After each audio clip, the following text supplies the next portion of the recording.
श्रीराम समर्थ। सद्गुरुं ज्ञानदं वन्दे रामभक्तिप्रियं सदा। रामानन्दं पूर्णकामं पूर्णब्रह्म सनातनं। सद्गुरुनाथ महाराज की जय। श्री सद्गुरु रामानंद महाराज प्रसन्न। समास तिसरा अध्याय चौथा। जय जय सद्गुरु दयाघना। वारंवार करीतो चरणवंदना। अहर्निश तव गुणकथना स्तुतिस्तवना तरंगवावे श्रीराम। जरी वाटते वर्णावे मतिमंद मी तुम्हा ठावे। बुद्धिदाता तुम्ही भावे सर्वतोपरी गुरुराया श्रीराम। बुद्धी देशील लेकरा आस धरोनी बैसलो खरा।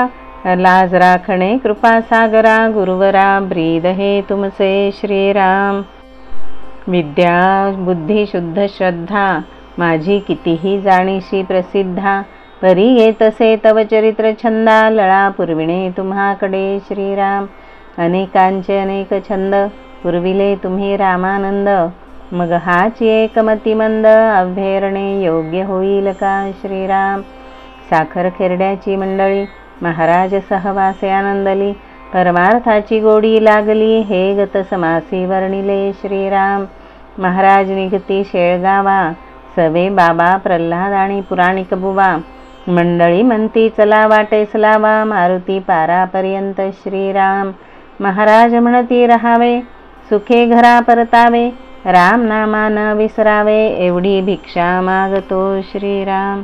करतोनी आले घरा सर्व महाराजांचे किती गुण आठव। समर्थ प्रतिमेची जाणीव होऊ लागली सर्वांसी श्रीराम। सर्वजण पायी चालत गाडीत कोणी ना बैसत। महाराजास विनंती करीत आपण गाडीत बसावे श्रीराम। महाराज म्हणती अट एक तुम्हास आहे ठाऊक। नामस्मरणाविना शब्द एक न बोला तरी बैसतो श्रीराम। सर्वांनी होकार दिले सर्व गाडीत बैसले। नामस्मरण सुरू झाले थेट शेळगावपर्यंत श्रीराम। शेळगावी जाऊन पोहोचले बाबांचे घरी उतरले। स्नान संध्यादी कर्मे आटोपले फराळही झाले सकलांचे श्रीराम। भजन चालले प्रेमळ भाविक जन आले सकळ। प्रेमानंदाचा होय सुकाळ आरती प्रसाद जाहला श्रीराम। निद्रा समयी महाराज वदती बाबा तुमचे गावाप्रती।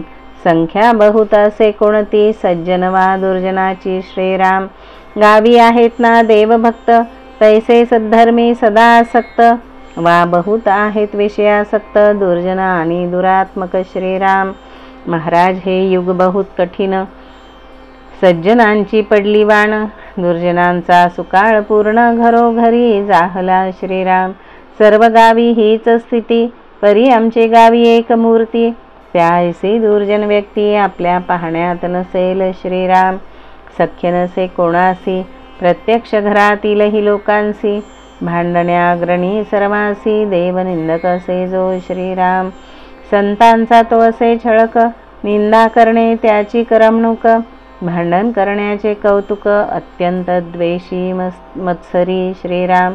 गोडग्रासी आळकेपण नावडे तया घरचे जेवण। दुसऱ्याचे आल्या आमंत्रण तुच्छ म्हणून नाकारी श्रीराम। घोड्यावरी बैसण्या पटाईत उत्तम घोडा घरी ठेवीत। त्याची चाकरी स्वतः करीत लीद मूत्र हाताने श्रीराम। एका वाड्यात एकटा राही कोणी बोलाविता न जाई। अति हट्टी स्वभाव पाही ऐकती ना कोणाचे श्रीराम। कित्येक साधूंनी त्याला बहु प्रकारे बोध केला यत्किंचितही नाही रुचला। काय विशेष सांगावे श्रीराम। महाराजांची तीक्ष्ण नजर चेहऱ्यावरूनही ओळखती नर। कैसे असावे याचे अंतर परीक्षा चुकेना केव्हाही श्रीराम। महाराज बाबास वदती मी सांगू का कोणती मूर्ती। तुमचे घरासमोर जे राहती तेच व्यक्ती असावी श्रीराम। मनी चकित होऊन होकारार्थी हलविती मान। महाराजांचे अचूक निदान या पुढे लपंडाव ना चाले श्रीराम। महाराज म्हणती त्यांचे नाव काय असे ते करा ठाव। करोनी पाहू प्रयत्न उपाव जेणे सुबुद्धी उपजेल श्रीराम। नाव अण्णा देशपांडे जे सर्वदा करीती कुभांडे। प्रयत्न तेथे कोलमडे ऐसे वाटते आम्हासी श्रीराम. महाराजांनी मनी घेतले वा अण्णाचे प्रारब्ध उदेले की अशालाच सुमार्गी लाविले तरीच श्री गुरुपाठीशी श्रीराम.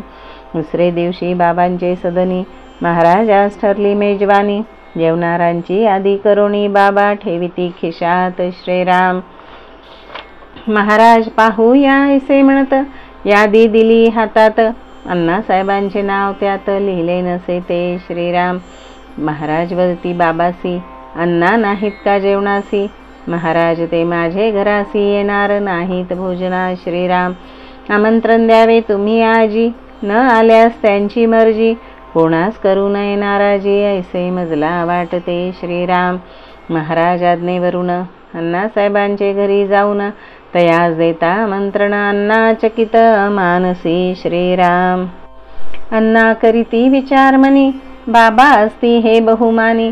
कधीही कोणाचे सदनी बोलाविल्यान विना न जाती श्रीराम. नकार द्यावा जरी यांना तरी हा काय करील न कळे कुणा. बहुत दुसरे बहुत दिवस पक्वांना गाठ पडते बरे श्रीराम. अण्णासाहेब बाबा प्रती आदर सन्माने बैसविती. आज काय निमित्त भोजन पंक्ती स्वतः आमंत्रण देत असा श्रीराम.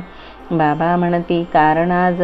बाबा पुराणिक रामदासी महाराज दाजी पुराणिक यांना सहज मेजवानी द्यावी वाटत असे श्रीराम. महाराजांचे पंक्तीसी अवश्य येऊ म्हणती भोजनासी. हे ऐकून बाबाचे मानसी बहुत आश्चर्य वाटले श्रीराम. बाबा म्हणती आपले मनी हा कधी ना येई माझे सदनी. बहुत केली जरी विनवणी तरी येईल ऐसे न वाटले श्रीराम. भोजनाची झाली तयारी ताट रांगोळ्या नाना परी. सर्व बैसले पाटावरी अण्णाही आले भोजना श्रीराम. महाराज म्हणती हो मंडळी अण्णा बसतील माझे जवळी. त्यांचा सहवास कधी काळी आज आम्हास लाभेल श्रीराम. महाराजा म्हणे मी तुम्हापाशी योग्य नसे बसण्यासी. मी दूरच बरा अंतरासी साधूपासूनी लांब लांब श्रीराम. तुम्ही मज जवळ बसाल तरीच मी जेवील. याची प्रचिती पाहाल सत्य की मिथ्या वदती ते श्रीराम. महाराजांचा हट्ट पाहून जवळ बैसले येऊन. महाराज म्हणते सर्वा लागून नामस्मरण सुरू करा श्रीराम. जय जय श्रीराम जय हरी श्रीराम जय जय श्रीराम जय हरी श्रीराम. सर्वत्र घोष झाले सप्रेम परी अण्णाचे मुखातून नाम. न निघे एकदाही श्रीराम. महाराज सर्वा सांगती आज अण्णासाहेब नामस्मरण ऐकती. पुढे प्रसंग आल्या तेही करीती आपणा ऐसे नामस्मरण श्रीराम. अण्णा देशपांडे पुढले समासी. एवढे दुराग्रही परी महाराज त्यासी. विनोदे आणि बहुत सायासी नामस्मरण करवितील श्रीराम. इति श्री श्री सद्गुरु रामानंद सच्चरित्रे दुर्जन मानस हरण प्रयत्न वर्णनं नाम चतुर्थाध्यायांतर्गतः तृतीयः समासः समाप्तः. श्री सद्गुरु चरणारविंदार्पणमस्तु. श्री सद्गुरु रामानंद महाराज प्रसन्न समास चौथा अध्याय चौथा. श्री सद्गुरु रामानंदा वंदू तुझे चरणारविंदा. तेणे पाऊ ब्रह्मानंदा तुझिया कृपा प्रसादे. श्रीराम समर्थ श्रीराम समर्थ. जरी चरिवनी धेनू आठवी वत्स नित्य. जननी करीत कामे बालका पाशी चित्त. तदुपरी गुरुमाये लेकुरा ठेवी प्रेम. श्री सद्गुरु रामानंद तुम्हा प्रणाम. सद्गुरुनाथ महाराज की जय. जय जय रघुवीर समर्थ. श्रीराम समर्थ श्रीराम समर्थ.